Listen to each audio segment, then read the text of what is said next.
সর্বপ্রথমে মহান ঈশ্বরকে ধন্যবাদ দিই এবং সকলকে আরেকটিবার প্রভু যিশু নামেতে শুভেচ্ছা জানাই। সকলকে যে যিশু।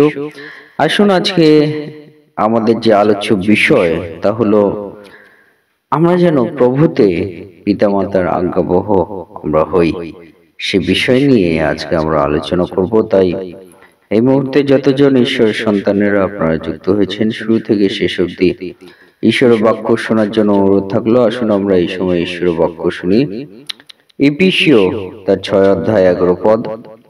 সন্তানেরা, তোমরা প্রভুতে পিতামাতার আজ্ঞাবহ হও, কেননা তাহা ন্যায্য। ঈশ্বর তার বাক্যে আমাদের প্রত্যেককে আশীর্বাদ যুক্ত করুন, আমেন। হে আমাদের স্বর্গের পিতা, আমাদের প্রেমময় প্রভু, তোমার মহানামের ধন্যবাদ করি, প্রশংসা দিই, গৌরব দিই প্রভু গো। প্রভু, তোমার দয়াতে আজকে আমাদেরকে আবার একটি নতুন দিন দেখার সুযোগ করে দিয়েছ এবং তোমার চরণতলে আসার অনুগ্রহ তুমি দিয়েছ। তাই পিতা, তোমাকে ধন্যবাদ দিই এবং প্রভু গো, আজকে সমস্ত জীবনের ভার তোমার হস্তে সমর্পিত করি। প্রভু, এই সুন্দর সময় প্রভু গো, তোমার চরণতলে আমাদের জীবনকে উৎসর্গকৃত করি। প্রভু, তোমার পবিত্র আত্মার দ্বারা তুমি আমাদেরকে পরিচালনা করো, আমাদের সঙ্গে সঙ্গে থাকো এবং প্রভু গো, যে বাক্য শোনার সুযোগ করে দিয়েছ, সে বাক্যের মধ্য দিয়ে আমরা যেন প্রভু তোমার সেই বাক্য সকলের মধ্য দিয়ে আমরা চলার শক্তি পাই। সেই অনুগ্রহ দয়া তুমি আমাদের জীবনে দান করো। এই প্রার্থনা একমাত্র প্রভু যিশু নামে চাই, আমেন। হালেলুয়া। আজকে আমরা দেখি আমাদের পিতা ঈশ্বর, তিনি আমাদেরকে যে বিষয় তিনি আমাদের বলেন, যেন আমরা প্রভুতে পিতামাতার আমরা আজ্ঞাবহ আমরা হই। প্রভুতে যেন আমরা পিতামাতার আজ্ঞাবহ হই, কেননা তাহা ন্যায্য বা সিদ্ধি হলো সঠিক। প্রভু তিনি আমাদেরকে বলেন এবং কাদেরকে বলছেন? বলছেন সন্তানেরা। সমস্ত যারা প্রভুতে সন্তান আছেন, সকল সন্তানদেরকে পিতা ঈশ্বর তিনি বলছেন যেন প্রভুতে পিতামাতার আজ্ঞাবহ হয়। আর এই বিষয় যদি আমরা দেখি, প্রভু তিনি সাধু পৌলের মধ্য দিয়ে এই বিষয়টি তিনি আমাদেরকে বলেন। কারণ আজকের দিনে যদি আমরা দেখি যে পিতামাতার অবাধ্যতা সন্তানদের মধ্যে দেখা যায়, কিন্তু সেই পিতামাতার অবাধ্যতা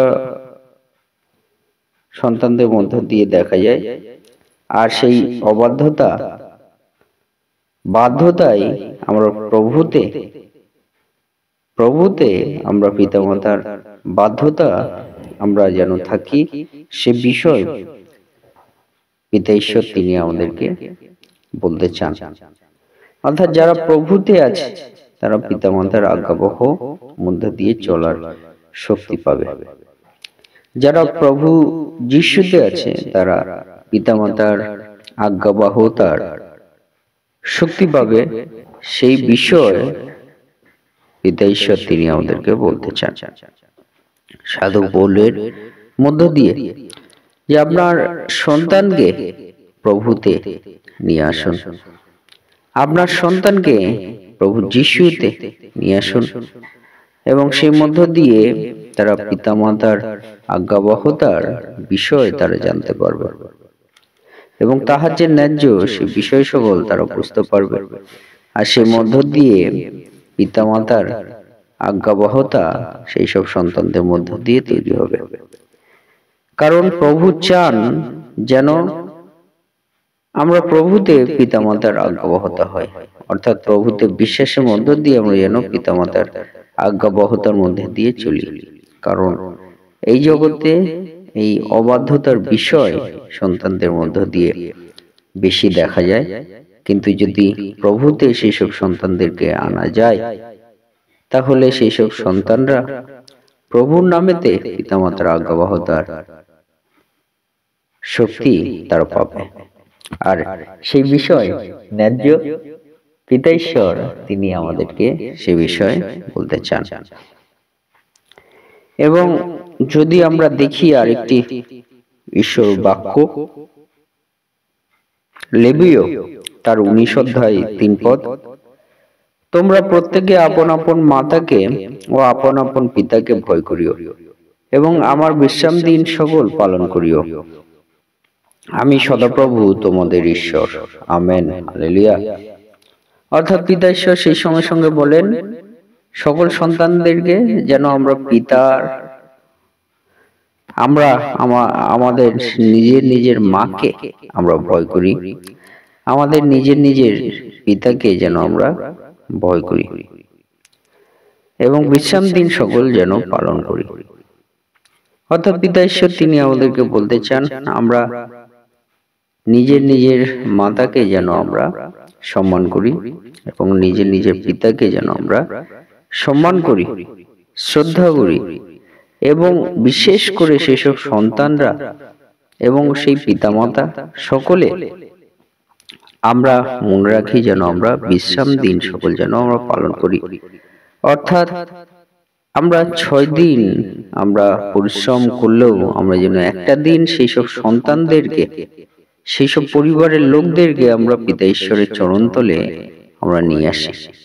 কারণ আমরা মানসিকভাবে, আমরা শারীরিকভাবে আমরা পরিশ্রান্ত আমরা হয়ে থাকি, কিন্তু একটা দিন আমরা যেন বিশ্রাম আমরা নেই। কিসের বিশ্রাম? শারীরিক দিক থেকে বিশ্রাম, মানসিক দিক থেকে যেন আমরা বিশ্রাম নিই এবং প্রভুর চরণতলে আমরা যেন উপস্থিত হই। আমরা আত্মিকভাবে আমরা বিশ্রাম আমরা পাবো, কারণ বিশ্রামবারের কর্তা স্বয়ং প্রভু যীশু তিনি বলেন, হে পরিশ্রান্ত ভারাক্রান্ত লোক সকল আমার নিকটে আসো, আমি তোমাদেরকে বিশ্রাম দিব। Amen, hallelujah. অর্থাৎ পিতা ঈশ্বর তিনি আমাদেরকে কি বলছেন? তিনি আমাদের বলেন যেন আমরা বিশ্রাম দিন আমরা পালন করি। অর্থাৎ আমরা একটা দিন যেন প্রভুর চরণতলে আমাদের জীবনকে উৎসর্গ করি, জীবিত পবিত্র ঈশ্বরের প্রীতিজনক বলিরূপে যেন আমরা আমাদের জীবনকে আমরা উৎসর্গ করি। আর এইটাই হলো প্রকৃত আরাধনা। হালেলুয়া। সেই রকম জীবন আমরা যদি রাখতে পারি তাহলে আমরা সন্তানেরা যারা আছে তারা পিতামাতার আজ্ঞাবহতার মধ্য দিয়ে চলার আশীর্বাদ পায় এবং সেই পিতামাতা তার পিতামাতার কাছে একজন সন্তান হিসেবে আজ্ঞাবহতার মতো চলার তারা শক্তি পাবে। এবং এই বিষয় সদাপ্রভু আমাদের ঈশ্বর তিনি এই বিষয়ে বলেন যেন আমরা সেই বিশ্রাম দিন যেন পালন করি, সন্তানদেরকে যেন আমরা নিয়ে আসি, তারা আত্মিকভাবে শারীরিকভাবে যাতে শক্তি প্রাপ্ত হতে পারে। এবং হিতোপদেশ 1 অধ্যায় 8 পদ বলে, বৎস তুমি তোমার পিতার উপদেশ শোনো, তোমার মাতার ব্যবস্থা ছাড়িও না। মাতার যে ব্যবস্থা সেটা যেন না ছেড়ে পিতার উপদেশ সেটাও যেন শোনা হয়। পিতা ঈশ্বর কিন্তু বলেন সন্তানদেরকে। এ বিষয়ে আমাদের মনে রাখা দরকার আছে, কারণ প্রভু তিনি এই বিষয়ে আমাদেরকে বলেন। এবং হোশিয়া 14 অধ্যায় 9 পদ বলে, জ্ঞানবান কে? সে এই সকল বুঝিবে, বুদ্ধিমান কে? সে এই সকল জ্ঞাত হইবে। কেননা সদাপ্রভুর পথ সকল সরল এবং ধার্মিকগণ সেই সকল পথে চলে, কিন্তু অধর্মচারীগণ সেই সব পথে উছট খায়। আমেন। তাই আমাদের মনে রাখতে হবে জ্ঞানবান কে আছে আর বুদ্ধিমান কে আছে, যে এই সকল জ্ঞাত হইবে। কেননা সদাপ্রভুর পথ সকল সরল এবং ধার্মিকগণ সেই পথে চলে। আমাদের মনে রাখতে হবে জ্ঞানবান কে এবং বুদ্ধিমান কে। সেই জ্ঞানবান সেই বুদ্ধিমান যে প্রভুর চরণতলে থাকে এবং সেই প্রভুর পথে চলে। পিতা ঈশ্বর সেই বিষয়ে আমাদের বলে এবং সে মধ্য দিয়ে সন্তানেরা পিতামাতার আজ্ঞাবহতা মধ্য দিয়ে চলার শক্তি দান পায়। তাই আসুন আমরা সকল ঈশ্বরের সন্তানেরা আমরা প্রভুতে আমরা একটা দিন আসি, তার চরণতলে আমাদের সময়কে আমরা উৎসর্গ করি। প্রভু তিনি শারীরিক, মানসিক, আত্মিক দিক থেকে আশীর্বাদ যুক্ত করবেন। ঈশ্বর তার বাক্যে আমাদের প্রত্যেককে আশীর্বাদ যুক্ত করুন। আমেন। জয় যিশু, জয় যিশু।